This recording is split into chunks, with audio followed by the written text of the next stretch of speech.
وأساتذتنا وحبايبنا وعلماءنا الصالحون. الله يدخل نياتنا في نيتهم وأعمالنا في أعمالهم، ونستهدر أرواحهم الطاهرة الزكية في هذا المجلس الشريف، وعلماءنا وأسلافنا وآباؤنا وشيوخنا وأساتذتنا وحبايبنا وعلماءنا الصالحون في قراءة الموالد وبنية قراءة مولد الشرف الطهور من مولد وسيرة بدر القدور للإمام العارف بالله الحبيب البركة الحبيب عمر بن محمد بن سالم الحبيب ابن الشيخ وائل بن سالم، وعلماءنا وأسلافنا وآباؤنا وشيوخنا وأساتذتنا وحبايبنا وعلماءنا الصالحون في قراءة الموالد وإلى حضرة النبي سيدنا محمد صلى الله عليه وصحبه وسلم. الفاتحة. بسم الله الرحمن الرحيم. الحمد لله الرحمن الرحيم مالك يوم الدين، إياك نعبد وإياك نستعين، اهدنا الصراط المستقيم صراط الذين أنعمت عليهم غير المغضوب عليهم ولا الضالين، آمين. يا رب صل على محمد، يا رب صل عليه وسلم، يا رب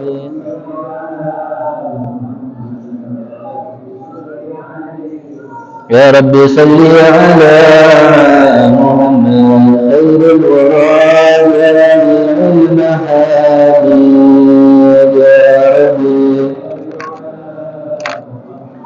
يا رب صل عليه وسلم، يا رب صل على محمد الطهر سيدي كل سبيل،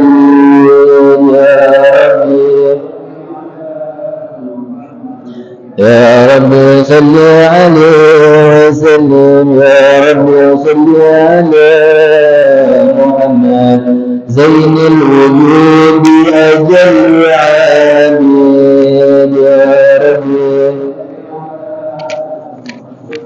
يا رب صل عليه وسلم، يا رب صل على محمد وامنح وصفي لنا الموارد، يا رب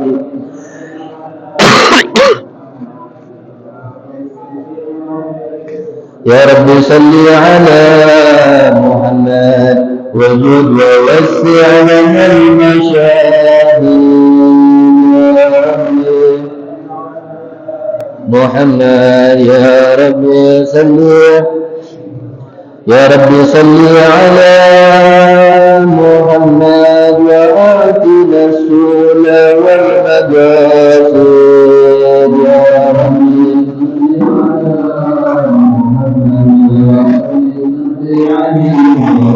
يا رب صل على محمد واجعل مع صحبه الأماني، يا رب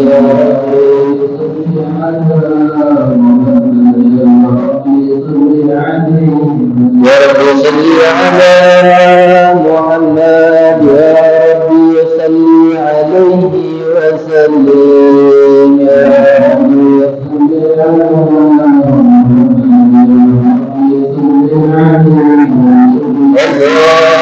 اللهم صل وسلم وبارك عليه وعلى آله وصحبه. بسم الله الرحمن الرحيم.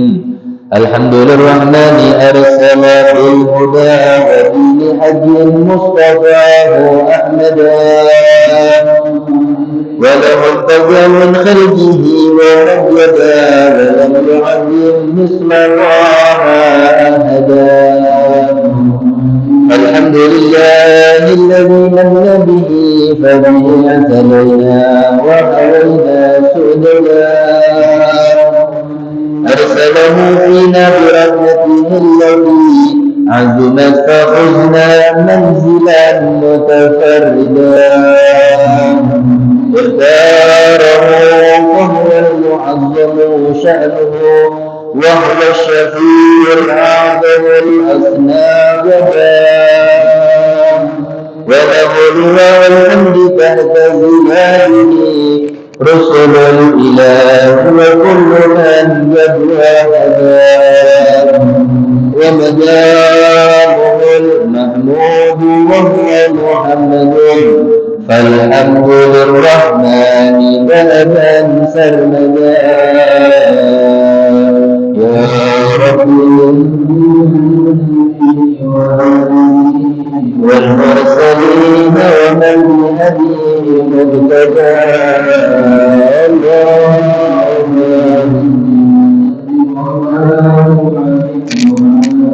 اللهم صل وسلم وبارك عليه وعلى آله وصحبه فأبو آدم نال تكريمة به وله الملائك ربنا قد أسجدا ومن جرائم العرش رأسم محمد مع الإله فبان رتبته أحمدا وبه دعا متوسلا فأجابه بالولد الأزكى جبرنا الوالدا ولم يزل متنجلا في الأكرامنا وكلهم لله جل وعلا والله يكلأه بعين عناية حتى تلجاه أبو الجد مجدا عبد الإله فحملت آمنة بالمصطفى فكان فخرا أمجدا ولم نجد ثقلا ولا أمانة قد شاهدت آيات اسمه سعدا حل الصعود وضجت الأملاك عند الوضع بالتسليم قد خاب الندى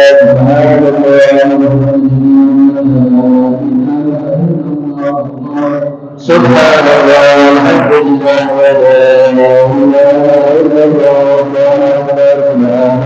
الحمد لله سبحان الله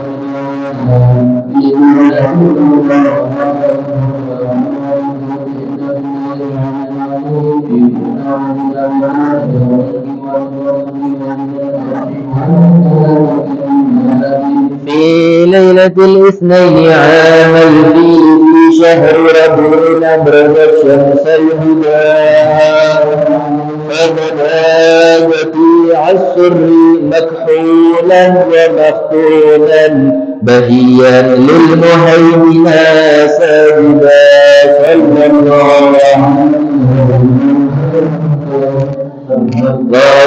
عليه وسلم صلى الله على محمد صلى الله عليه وسلم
الرحيم الحمد لله رب العالمين اللهم صل وسلم على سيدنا محمد في الأولين صل وسلم على سيدنا محمد في الآخرين وصل وسلم على سيدنا محمد في النبيين وصل وسلم على سيدنا محمد في المرسلين صل وسلم على سيدنا محمد في الملأ الأعلى إلى يوم الدين صل وسلم على سيدنا محمد وعلى آله وصحبه أجمعين يا رب بالمختار أكرم شافعا أصلح لنا الأهوال وجددنا الرداء واصلح شرور المسلمين وعليهم وتولهم وارفع شرور من اعتداء يا رب واجمع شملهم والمسلمين وانصر بهم دين النبي وأهلها ثبت لنا الأقدام واغفر ذنبنا واكشف بنا في الكون أنوار الهدى واغفر لنا وانظر إلينا وانظر إلينا أبنائنا وعافنا سرا وجهرا واشفنا من كل داء حسن اليقين تحدنا واهدنا واهدنا واهدنا شرارنا واهدنا الحاجات اجمعها وزد يا واسع الفضل منك محمدا حسن لنا الاعمار بالحسنى والفردوس اجمعنا بطه محمدا وبمنع الصدق نشاهد وجهه بفضائل القدس منازل الشهداء وبجاهه يا ربي فاجعلنا به من عسل الكون الكرام السعداء وأدم صلاتك والسلام علينا حب الصبا بالفتح وهاد الهدى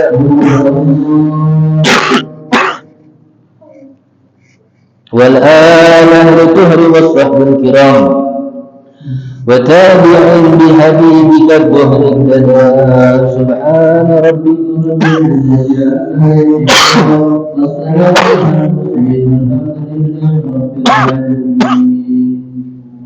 سر الفاتحة.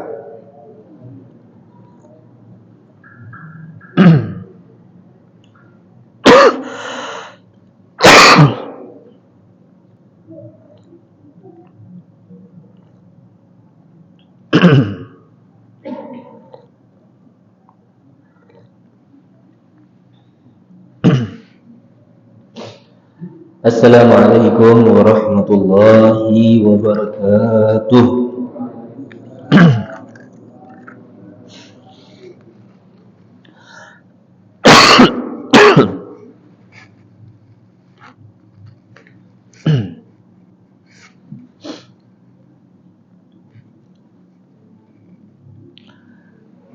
Alhamdulillah. Alhamdulillahi rabbil alamin. Allahumma salli wa sallim ala sayyidina Muhammadin asyrafil anbiya'i wal mursalin sayyidina wa maulana Muhammadin wa ala alihi wa sahbihi ajma'in wa la hawla wa la quwwata illa billahil aliyyil azim. Rabbi shrah li sadri wa yassir li amri wa hlul 'uqdatam min lisani يفقه قولي وسدد لساني واهد قلبي بحق نبيك سيدنا محمد صلى الله عليه وصحبه وسلم. نوينا الاجتماع والانتفاع كما انتفع أهلنا. أما بعد. Alhamdulillah, segala puji bagi Allah Subhanahu wa taala yang masih memberikan kita umur yang panjang dalam keadaan sehat walafiat, sehingga masih diizinkan oleh Allah Subhanahu wa taala kembali kita berkumpul, bertemu, duduk di dalam satu majlis ta'lim, majlis zikir di rumahnya Allah Subhanahu wa taala. Setelah kurang lebih 1 bulan lebih, mungkin 1 bulan 1 minggu atau 1 bulan 2 minggu, kita libur. Sebenarnya bukan libur ya, tapi meningkatkan ibadah kita lebih naik lagi, khusus di dalam bulan Ramadan. Sehingga majelis-majelis ta'lim yang kita adakan biasa umumnya pada habis maghrib itu diliburkan, karena mengingat waktunya juga yang tidak terlalu panjang. Buka, habis itu persiapan, mungkin ada yang mandi sunnah setelah habis maghrib, persiapan untuk menyambut datangnya waktu salat isya dan waktu salat tarawih, sehingga diliburkanlah di majelis waktu maghrib ataupun waktu isya, karena waktu isyanya juga kita melaksanakan salat tarawih. Dan untuk waktu subuh insyaallah tidak libur, bahkan nambah. Kalau majelis-majelis ta'lim biasanya waktu subuh itu cuma 1 minggu sekali, tapi di luar daripada bulan Ramadan, khususnya di dalam bulan Ramadan itu full 1 bulan penuh, seperti di Masjid Agung, di Masjid Darul Muttaqin, Pasar Kuto, dan masjid-masjid lainnya yang masih banyak lagi. Bahkan di majelis ta'lim kita pun di sini ditambah, biasanya Sabtu subuh sama subuh Ahad, ditambah dengan Sabtu sore dengan Ahad sore. Alhamdulillah. Pemanasan untuk mempersiapkan diri kita kembali lagi untuk mengambil ilmunya Rasulullah SAW. Nabi itu pernah bersabda, kata Rasulullah SAW, sinfain la yashbi'an. Ada 2 golongan, 2 macam wong yang tidak bakal pernah kenyang sampai kapanpun. Nah, ditafsirkan oleh ulama-ulama muhadditsin, ahli hadis. Mereka orang ngomong apa? Kapan 2 golongan ini kenyang? Pada saat sudah tidak ada lagi ruh di jasadnya. Maksudnya apa? Mulutnya sudah disumpal dengan tanah, maut, meninggal, baru dia kenyang. Tapi selama Allah Subhanahu wa taala masih memberikan dia nyawa di dalam jasadnya, di dalam badannya, maka 2 golongan ini tidak pernah kenyang. Yang pertama, talabul ilm, wong yang mencari ilmu. Itu salah satu bukti di dalam bulan Ramadan mereka orang justru nambah lebih haus dengan ilmu. Kalau antum salat Jumat di Masjid Agung, itu ada sikok pamflet besar, flyer besar, waktu subuhnya ada, waktu zuhurnya ada, waktu asarnya ada, menjelang bukonya ada. Tinggal nanti pilih, nah hadir di waktu kapan. Dan itu bukan 1 minggu sekali, tapi full setiap hari selama bulan Ramadan. Dan antum semua yang pada hari ini, pada malam hari ini duduk di Masjid Baitur Rahman ini, menunjukkan bahwasanya memang wong penuntut ilmu tidak pernah kenyang. Justru ketika Al-Fajr belajar dulu, ketika ente dapat ilmu, baru tahu kalau kita ini masih lolo. baru tahu kalau kita ini masih banyak kekurangan dengan ilmu agama. Makanya Al-Fakir selalu memotivasi, dak ada ceritanya terlambat. Dak ada. Antum sudah tua. Umur antum mungkin sudah 70. Mungkin antum sudah punya cucunya juga sudah 7. Aman jenggot, kumis, dak tahu lagi udah warna apa. Kalau umumnya mungkin warna putih, mungkin sekarang udah warna abu-abu. Saking menunjuk apa? Tuanya. Tapi tidak menunjukkan antum itu terlambat. Selagi apa? Selagi sehat afiat. Allah tunjuk kesehatan, Allah tunjuk kesempatan, tidak ada kata terlambat. Kapan terlambat itu? Pada saat ente tidak baca lagi untuk duduk di majelis taklim. Entah itu dengan sakit, entah itu dengan uzur kesibukannya ente, entah itu dengan penutup daripada penggerak seluruh anggota badan. Apa itu? Datangnya daripada malaikat Israel. Enggak. Itu baru terlambat. Tapi kalau seandainya masih sehat afiat, tidak kata terlambat. Yang pertama, orang yang menuntut ilmu, talabul ilm. Tidak pernah kenyang. Makanya Nabi Muhammad di dalam hadis beliau yang lain, utlubul ilma minal mahdi ilal lahdi. Tuntutlah ilmu itu dari semenjak ente lahir sampai ke dalam liang lahat. Makanya kalau kita jengok ilmu syariat Islam ini tidak pernah habis. Dari zaman Rasulullah dulu sampai sekarang belum pernah selesai syariat Islam. Nah, sangkinkan luas daripada ilmu syariat Islam dan sangkinkan dikitnya kita dapat ilmu baru. Sehingga begitu banyak majelis-majelis taklim yang dibuka. Ada majelis hadisnya, ada majelis sirahnya, ada majelis fikihnya, ada majelis ininya, itunya seluruh. Ya, menunjukkan apa? Betul. Seorang yang talibul ilm tidak bakal pernah kenyang. Dan pesan anak, setiap kamu sudah mendapatkan ilmu, jangan pernah kamu seakan sudah menjadi orang yang pintar. Jangan ya. Sehingga dari situ gajah jangan syaitan datang. Kalau sudah syaitan datang, syaitan bakal mempengaruhi ente.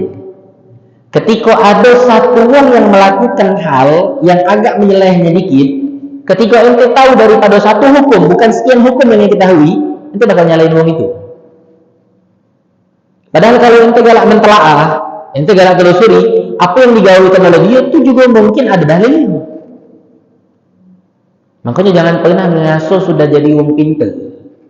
Kalau sudah punya ilmu. Selalu mengaso kurang. Khususnya, wabil khusus, minta maaf. Kalau kita berada di depan guru kita. Jangan ya. Lagi kita ceritakan habis ini, harus ikut cerita. Menunjukkan bahwasanya kalau kita udah di depan seorang guru, udah titik nol. Jangan kita mengasuh ada di titik setengah. Jangan ya. Di titik setengah jangan, apalagi ente di titik 1. Selalulah berada di titik nol. Walaupun ente jauh mengungguli kealiman daripada guru ente. Dikisahkan Al-Imam Malik bin Anas, guru daripada Imam Syafi'i. Itu ketika Imam Syafi'i ngajar di Masjid Nabawi, itu Imam Malik tuh takjub, terkejut, takjub, terharu dengan kemuliaan, kehebatan, kemahiran, kepandaian, kecerdasan, kepintaran daripada siapa? Murid beliau, Ahmad ibnu Idris, yakni Imam Syafi'i. Beliau duduk di belakang tiang. Ketika beliau lagi mendengar ilmu yang disampaikan oleh muridnya beliau tersebut, beliau tulis di tiang. Itu kalau seandainya sekarang ini belum direnovasi Masjid Nabawi itu masih ada tulisan Imam Malik. Apa kata Imam Malik? Itu ditulis sama Imam Malik. Man arada ilmun nafis fa'alaihi bi Muhammad ibnu Idris. Kata Imam Syafi'i. Kata Imam Malik, siapa yang pengen mendapatkan ilmu yang sempurna, ilmu yang jernih, ilmu yang udah total deh pokoknya, maka belajarlah kepada Muhammad bin Idris, yakni Imam Syafi'i. Ketika Imam Syafi'i nyingok, lagi demak-mak beliau ngajar, ada Imam Malik berhenti beliau ngajar, langsung dikejarnya itu Imam Malik. Pas ketika dikejar sama Imam Syafi'i, ini Imam Syafi'i tidak ada ngogosi muridnya, yang diogosi adalah gurunya. Beliau juga nak muridnya selesai nyatet atau tidak selesai nyatet. Ketika beliau nengok gurunya, nol beliau langsung. Turun beliau langsung dari mimbar, ngejar gurunya. Pas ketika ditinggal di belakang dia, subhanallah, gurunya ada dia lagi. Hanya tinggal tulisan. Dibaca sama Imam Syafi'i. Dijingak di tiang itu, man arada ilmun nafis wa alaihi bi Muhammad bin Idris. Dibalas sama Imam Syafi'i. Apa kata Imam Syafi'i? Wa kaifa yakunu zalik wa ana tilmizu Malik. Tak baca aku jadi murid Campica ini. Aku tak baca dari Campica ini bisa ngajar, bisa jadi wong alim, bisa jadi wong pintar, kecuali aku adalah seorang santrinya Imam Malik. Jadi kalau di depan guru udah selesai urusan. Jangan ente seakan-akan mentelaah, oh guru kita macamnya salah. Ketika kita udah lahir di dalam ilmu nahwu sorofnya, di dalam ilmu arud dan lain sebagainya, ini salah ini. Kalau bahasan dari apa sorofnya salah, ada lagi kaget oke. Ya, kaget dulu sudah, tak usah macam itu. Ingat ente jadi seperti itu kalau tidak bukan guru ente, siapa yang jadikan ente? Yang kedua, yang tidak kenyang siapa itu? Thalabul mal. Wong yang ngambil harta. Ya, kedua-duanya ini mungkin ada kalau di profesi kita pada malam hari. Entah itu di profesi yang awal ataupun di profesi yang kedua. Yang mengambil dunia kah atau yang mengambil ilmu kah? Wong yang sudah begawe, wong yang sudah punya perusahaan, bahkan dia sudah memiliki begitu banyak pabrik, tapi tidak pernah ngasuh cukup. Karena yang ngomong siapa? Nabi Muhammad Sallallahu Alaihi Wasallam. Thalabul mal kata Nabi yang kedua. Wong yang ngambil harta tidak bakal pernah kenyang. Ada kisah di dalam riwayat Nabi Allah Isa alaihi salatu wassalam. Nabi Isa ini ma'asyiral ikhwan, beliau ini dakwah lama. Tapi yang jadi muridnya Nabi Isa itu cuma belasan. Jadi nabi-nabi terdahulu itu dakwahnya puluhan, ratusan, bahkan ribuan tahun yang beliau berdakwah, menyebarkan daripada syariat yang diajarkan oleh Allah Subhanahu wa taala kepada mereka orang para nabi. yakni syariat Islam. Ratusan puluhan sampai ribuan tahun yang punya murid itu cuma belasan. Coba untuk bayangkan. Tapi Sayyidina wa Maulana wa Qudwatina wa Azimina wa Qurratu A'yunina Sayyidina Maulana Muhammad sallallahu alaihi wasallam. Kurang lebih beliau itu cuma 25 tahun. Ya, kurang lebih. Bahkan di riwayat lain disebutkan cuma 23 tahun, dan ini yang muktamad. 13 tahun di Mekah, 10 tahun di Madinah. 23 tahun cuma. Makanya dia ngomongin 25 tahun kurang lebih lah. Ya. Beliau berdakwah cuma sama itu. Tapi umat yang mempercayai beliau, yang mengikuti beliau ila yaumil qiyamah. Sampai hari kiamat. Dan alhamdulillah kita mendapatkan kesempatan di setiap awal bulan untuk membaca sholawat, bermaca maulid kepada Nabi besar Muhammad sallallahu alaihi wasallam di setiap awal bulan, rutin yang kita lakukan di sini. Di setiap majelisnya Al-Fajr malam Rabu awal bulan. Insyaallah mudah-mudahan kita istiqomahkan. Dari yang enggak baca insyaallah sampai jadi baca. Kalau istiqomah itu yaitu insyaallah.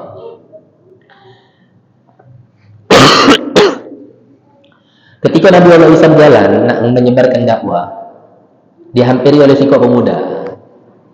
Pemuda ini ngomong, "Ya Nabi Allah, kau nak kemana?" "Aku nak berdakwah," kata Nabi Allah Isa. "Wahai Nabi Allah Isa, boleh tak aku nak jadi murid kau dan aku nak melok belajar sama kau serta berdakwah sama kau?" Maka kata Nabi Allah Isa, "Ahlan wa sahlan." Tidak ada si pun Nabi yang menolak ketika orang nak sadar. Makanya kita orang, kalau ada orang yang nak sadar masuk ke masjid, jangan nanti kunci masjid. Ada orang yang baru nak masuk musola, jangan nanti kunci musola. Urusan kaki, kalau dia maaf, mah kita tahu. Urusan kaki, kalau seandainya beliau mak ini, mak itu, urusan kaki. Terima mungkin, itu orang nak menjalankan jalan yang lain. Kalau itu tutup, oh sudah. Balik lagi dia untuk ngawin yang jahat. Sedangkan Allah tidak pernah menutup. Apa kata Allah? Innallaha yuhibbut tawwabin. Allah pernah mau yang galak bertobat. Makanya maaf ngomong, kita orang ini jangan sosok udah bersih deh. Ketika udah berpeci, kita udah berjubah, udah bergamis, pakai sal. Seakan ketika kita nyingok uang yang bertato di luar sana, kita ngasuh di kita lebih mulia dari dia. Dan di dia ngasuh, kita ini lebih hina dia daripada kita. Jangan. Kalau dia bertaubat, diterima taubatnya oleh Allah, nanti kata urusan lagi. Itu suci, langsung bersih. Kayauma waladathu ummu. Bagaikan seorang anak yang baru dilahirkan dari rahim ibu. Kalau taubatnya diterima oleh Allah, bagi kita orang. Ayo, azan, rehan, azan. وقلت الأرواح وهدايها وغير الأبصار وديائها وعلى آله وصحبه وسلم صلى الله عليه وسلم محمد النبي الأمي وعلى آله وصحبه وسلم والحمد لله رب العالمين. السلام عليكم ورحمة الله وبركاته.